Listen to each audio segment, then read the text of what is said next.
Bueno, buenas tardes. Creo que esta es la explicación que les debo del DTBP3.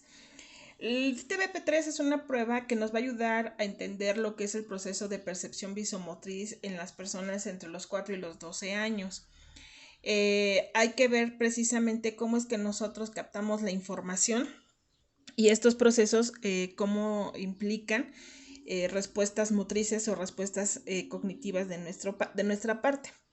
La sensación pues se refiere precisamente al captar los estímulos que vengan del exterior o inclusive del interior, pero aquí sería más la parte externa.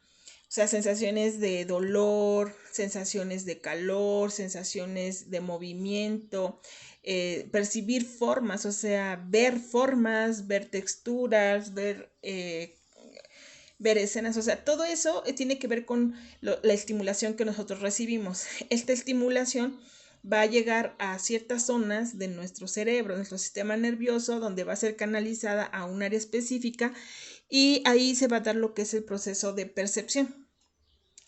Cuando nosotros llegamos al proceso de percepción, es una interpretación de esos estímulos que nosotros recibimos, les damos un significado, los organizamos y a partir de ello se emite alguna conducta, que puede ser motriz, que puede ser verbal, que puede ser visual, o sea, en fin, vamos a emitir, me puedo mover, vamos pues, ¿no? A partir de la estimulación que yo reciba.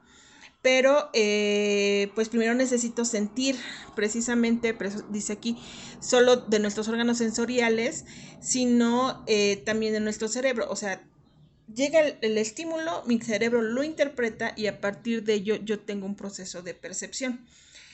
¿Qué va a ser la percepción? La percepción es el reflejo sensible de un objeto, de un fenómeno de realidad objetiva que actúa sobre nuestros órganos sensoriales.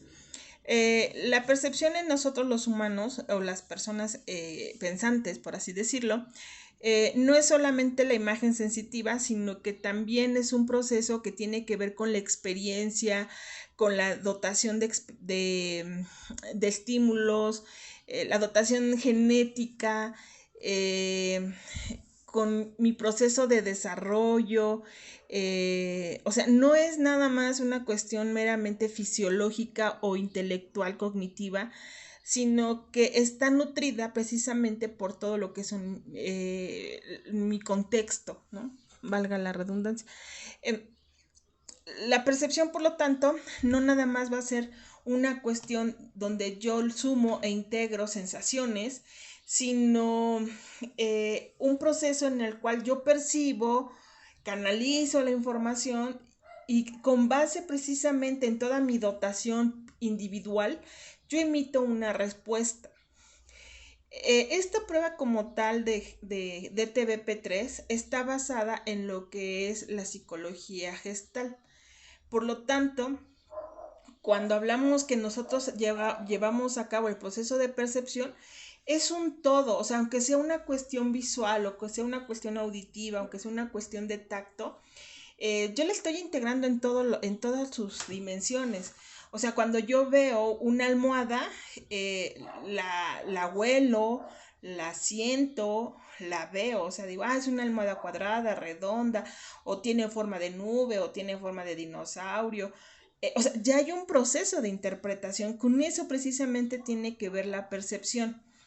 Aunque a lo mejor yo no llegue a tocar la almohada, ya por mi experiencia yo sé que las almohadas son suaves, que las almohadas son blandas, que tal vez son frescas. Y por lo tanto, pues yo puedo interpretar cómo es la almohada. Y si me preguntan, ¿qué viste una almohada y qué características?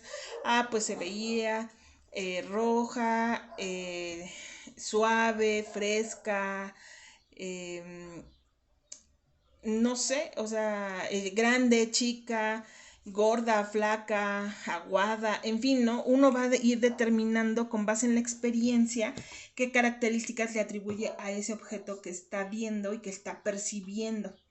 Entonces, eh, precisamente se la gestal invita a volver a la percepción ingenua, a la experiencia inmediata, no viciada por el aprendizaje.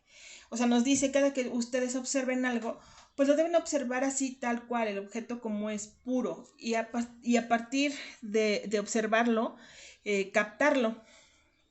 ¿Cuáles son los principios de organización que están implícitos? Por ejemplo, tenemos el de la proximidad.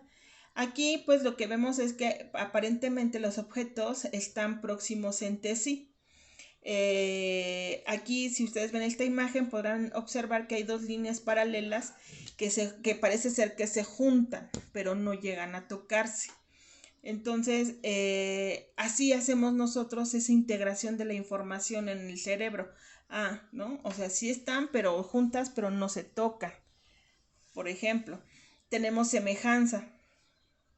Dice, la figura de arriba se ve más fácil como 6 columnas que como filas horizontales. La percepción agrupa las figuras por similitud de forma.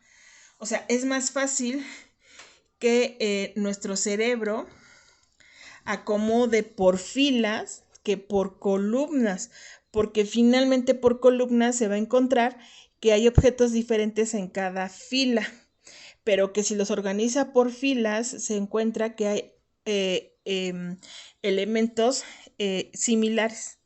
Y es más fácil decir que son 6 filas a que son 6, pero son 6 columnas a decir que son 6 filas. Pero que en teoría, bueno, si ustedes lo cuentan, lo analizan, es la misma información, nada más que si ustedes lo ven así como filas, es más complicado, porque viene triángulo, cuadrado, círculo, triángulo, cuadrado, círculo, y que si lo ven en columnas, triángulos, cuadrados, círculos u óvalos, triángulo, cuadrado, óvalo o círculo, como lo perciban. Tendemos a completar las figuras. Aquí pues no podríamos decir que es una figura completa, pero cada quien dirá, es un cuadrado, es un rectángulo, porque el cerebro lo agrupa, lo cierra, lo completa, ¿no? O sea, es una función normal del cerebro. El cerebro sabe que aquí no hay nada, pero imaginariamente lo cierra y entonces es que viste a tres cuadrados o 3 rectángulos, dependiendo de cómo haga el cierre, de precisamente lo que es como su interpretación. La ley gestáltica del equilibrio, referida a las figuras claras, simétricas y armónicas, que es la ley de Prägnanz. Afirma que la organización perceptual tiende a la mayor simplicidad posible, o sea, a la mejor gestal. La percepción tiende a completar imágenes incompletas según nuestra interpretación del mundo. Esta tendencia intencional está dirigida a un fin y frecuentemente se considera la principal ley de la gestal. O sea, nosotros necesitamos organizarnos el mundo. Si no nos los organizamos, si no lo agrupamos, si no le damos un sentido, pues estaríamos confundidas todo el tiempo. Entonces, los elementos que se captan a través de nuestra atención son percibidos precisamente con claridad y con ello formamos figuras, formamos ideas, dice, mientras que el resto del campo visual constituye el fondo, más allá de las terminantes fisiológicas de la fovea o la retina. O sea, habla a nivel anatómico, o sea, de los componentes del ojo. A lo que vamos, yo tengo que centrar mi atención. Si ustedes cuando están en clase pusieran atención a todos los estímulos que vienen del exterior, no podrían poner atención a lo que el profesor o la profesora dice, a sus compañeros cuando exponen. No, porque estarían observando, estarían escuchando el sonido de insectos, del aire, de los autos, de las voces, de los cuchicheos, de las bancas, de los zapatos, de todo. Imagínense poder percibir toda esa información, pues nos volveríamos locos. No podríamos nosotros tener un proceso de aprendizaje. Toda percepción es percepción de la realidad objetiva. Ni una sola percepción puede ser comprendida o descrita con exactitud sin tener en cuenta la relación con el objeto real, sin tener un detalle o un aspecto de la realidad objetiva. Esto quiere decir que siempre que nosotros demos la interpretación de algo que estamos percibiendo, de algo que estamos viendo, no podemos decir que no vemos esto y que si eso sucede es porque hay un proceso de alteración. O sea, creo que todas verían aquí un rectángulo verde. Si alguien lo ve como un círculo o no logra ver el rectángulo, sí tendríamos que ver cuál es el motivo. O si le ve aquí escurriendo cosas a la pantalla, igual nos tendría que decir cuál es el motivo. Pero la percepción va a mantenerse constante, o sea, yo puedo identificar estas formas, o sea, yo puedo entender que esto es un rectángulo, así se haga más chico, así se haga en otro color, así se haga con otra textura. Yo siempre voy a decir, eso es un rectángulo, no va a cambiar. Entonces, un poco entendiendo a qué se refiere todo lo que es la Gestalt, vamos a ver cuál es el método de evaluación de la percepción visual de Frosting.